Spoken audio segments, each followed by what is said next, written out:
जय जय राजस्थान। आप देख रहे हैं इंडिया न्यूज राजस्थान और आपके साथ मैं हूं आयुष चित्रांश। इस महीने मुख्यमंत्री भजनलाल शर्मा 3 बार दिल्ली का दौरा कर चुके हैं और लगातार हो रहे दिल्ली के दौरे ने राजस्थान की राजनीति में नई चर्चाओं को जन्म दे दिया है। अब दूसरी ओर कांग्रेस प्रदेश अध्यक्ष गोविंद सिंह डोटासरा को कांग्रेस के राष्ट्रीय अध्यक्ष मल्लिकार्जुन खड़गे ने बयानबाजी को लेकर के हिदायत दी है, जो राजस्थान की राजनीति में चर्चा का विषय बना हुआ है। तो आखिर इन घटनाक्रमों का क्या राजनीतिक मायना है, सुनिए वरिष्ठ पत्रकार अजीत मेंदोला का यह खास विश्लेषण। नमस्कार, मैं हूं अजीत मेंदोला और आप रोज की तरह देख रहे हैं राजस्थान की राजनीति की घटनाक्रम क्या चल रहा है, क्या होने वाला है, क्या होगा, तमाम चीज़ें हो रही हैं। क्योंकि भारतीय जनता पार्टी में अब मुझे लगता है 15 जून के बाद गतिविधियां बहुत तेज़ी से बढ़ेंगी। उसकी वजह है और कई नेताओं की दिल की धड़कनें बढ़ी हुई हैं, राजस्थान के हों या केंद्र के हों। अच्छा, धड़कनें बढ़ने की वजह ये है कि 15 तारीख को अधिक मास ख़त्म हो रहा है और अधिक मास ख़त्म होने की वजह से बीजेपी के जो सारे लंबित मामले हैं वो रुके पड़े। नितिन नवीन की टीम बननी है, प्रधानमंत्री मोदी के मंत्रिमंडल में विस्तार होना, और इससे अहम अगर आप देखें मुख्यमंत्री भजनलाल शर्मा पिछले हफ्ते भर में 3-4 बार दिल्ली आ गए। वो जयपुर जाते हैं, फिर उनको फ़ोन आता है दिल्ली आ जाओ। प्रधानमंत्री नरेंद्र मोदी से वो पिछले दिनों मिले थे, केंद्रीय गृह मंत्री अमित शाह से वो कल परसों ही मिले, कल ही मिले थे।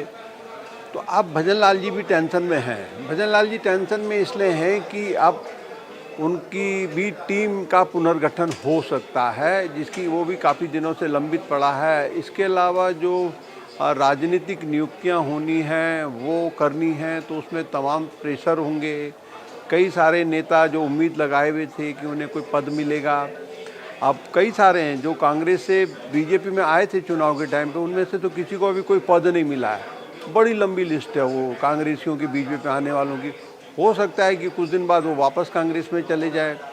राजेंद्र राठौड़ जैसे बड़े नेता हैं, उनको उम्मीद थी कि राज्यसभा मिलेगी, लेकिन इस बार भी उनका नंबर नहीं आया।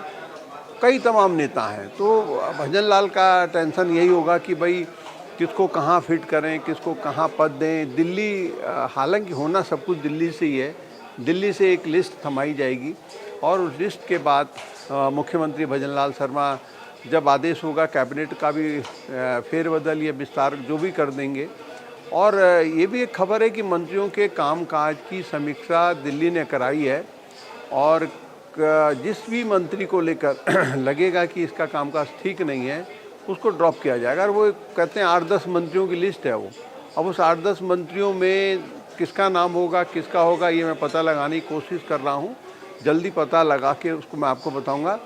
लेकिन अब दिल्ली में भी जो सांसद हैं बीजेपी के राजस्थान से, वो भी उम्मीद लगाए हुए हैं कि क्या पता इस बार उनको कोई पद मिल जाए, संगठन में मिल जाए या सरकार में मिल जाए। अमूमन सरकार के प्रति सबकी नज़र रहती कि किस मंत्री को कौन सा विभाग में कौन मंत्री बन जाए, कौन मंत्री बन जाए, किसको मंत्री पद मिल जाए। क्योंकि कई ऐसे सांसद हैं जो बेचारे 2-2, 3-3 बार से एमपी बन रहे लेकिन मंत्री नहीं बने हैं। तो प्रधानमंत्री मोदी ने नितिन नवीन का जिस तरह से अध्यक्ष बनाया, राष्ट्रीय अध्यक्ष और एक युवा, तो अब कई युवा जो एमपी हैं वो भी उम्मीद लगाए हुए हैं कि क्या पता कोई नंबर आ जाए। तो अब ये देखना होगा कि किस तरीके से राजनीतिक सरगर्मियां बढ़ती हैं, किस तरीके से दिल्ली से आदेश मिलते हैं, दिल्ली क्या क्या बदलाव करता है। बड़ी खबरें।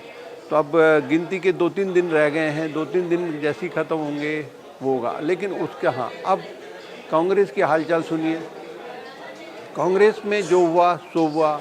अशोक गहलोत बोले, उन्होंने अपनी बात रख दी, उन्होंने सारी चीज़ें बता दी कि मैं अध्यक्ष बनना चाहता था लेकिन मेरे साथ क्या हुआ उन्होंने उसे विस्तृत से समझाया। लेकिन साथ ही उन्होंने अपने नेता राहुल गांधी, सोनिया गांधी, प्रियंका गांधी के प्रति भी अपनी पूरा समर्पण का भाव दिखाया और उन्होंने एक बड़ा महत्वपूर्ण बयान दिया है। उन्होंने कहा है कि भाई जितने कांग्रेस से पार्टियां टूट के रीजनल पार्टियां बनी थी उन सबको वापस कांग्रेस में आना चाहिए और राहुल गांधी के नेतृत्व को स्वीकार कर उन्हें नेता मानना चाहिए और उनको कांग्रेस को मजबूती देनी चाहिए।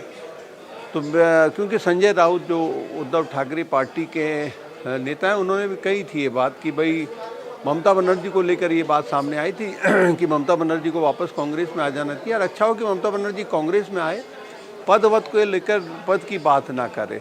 अपने भतीजे अभिषेक बनर्जी को अगर वो कहीं सेट कराना चाहें कराएं। और बंगाल में भी अब वो ये सोचे कि जो कांग्रेस कर रही है, राहुल गांधी का नेतृत्व स्वीकार कर लेना चाहिए। ऐसा अशोक गहलोत चाहते भी हैं और उन्होंने कहा भी है। लेकिन इस बीच फिर जो घटनाक्रम हुआ था, अभी कल दिल्ली में मीटिंग हुई थी, उस मीटिंग में तय हुआ कि हम क्या करेंगे, क्या आंदोलन करेंगे, क्या नहीं करेंगे। वो अभी एक कांग्रेस की जो आदत है, योजना बनाती है, योजना में अमल कब लाया जाएगा, कब किया जाएगा। लेकिन उसमें अपने राजस्थान के जो प्रदेश अध्यक्ष हैं गोविंद सिंह डोटासरा, उनको लेकर एक दिलचस्प खबर निकल के बाहर आई। और डोटासरा जी तो आज कभी आता है, जोश आ जाता है उनको 2 मिनट में। कभी भी कहीं वो सापा लहरा देते हैं, कहीं नाचने लगते हैं, किसको क्या बोल देना है वो सोचते नहीं हैं। हालांकि अपनी पार्टी को नहीं बोलते हैं वो भी अपने नेता राहुल गांधी की तरह जब आता है जोश तो कुछ भी बोल जाते हैं।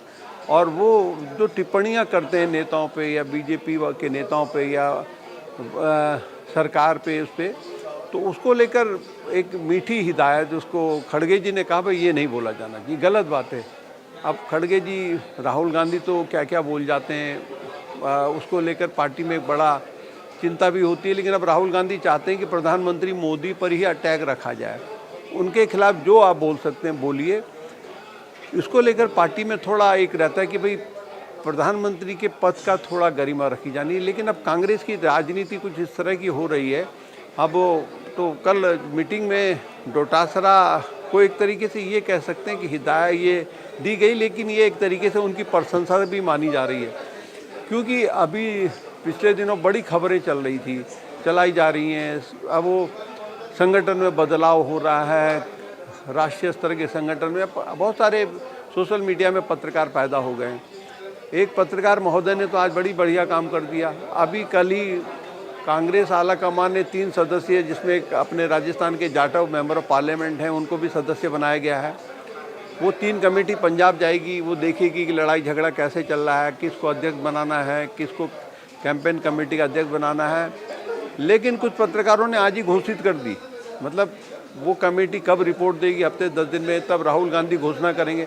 लेकिन कुछ पत्रकारों ने सोशल मीडिया में कि साहब ये चन्नी को कैंपेन कमेटी का अध्यक्ष बना दिया, किसी को कुछ बना दिया। मैं इसलिए ये बात कह रहा हूँ कि अभी राजस्थान को लेकर जिस तरीके से खबरें पीक पर चला दी गई, कर्नाटक का फैसला जैसी हुआ तो सारे जो बुद्धिमान जो पत्रकार हैं उन्होंने दे रोजाना कि अब राजस्थान में 3 साल बाद चुनाव है, अभी कुछ होने नहीं जा रहा था। और राहुल गांधी खुद ही कह के गए थे कि टीकाराम जूली की और डोटासरा की जोड़ी ठीक ठाक काम कर रही है। और कल की मीटिंग में जिस तरह से राष्ट्रीय अध्यक्ष खड़गे जी ने डोटासरा को लेकर टिप्पणी करी, वो उनके फेवर में ही मानी जा रही है। मतलब कि आप बोले हैं लेकिन थोड़ा भाषा में संयमित लगा के। तो कांग्रेस और बीजेपी में, दोनों पार्टियों में अभी एक जिसे कहते हैं यही चल रहा है कि क्या होगा, ये होता रहता है। लेकिन सच ये है कि अभी चुनाव दूसरे राज्यों में है, पहले उनका नंबर आएगा।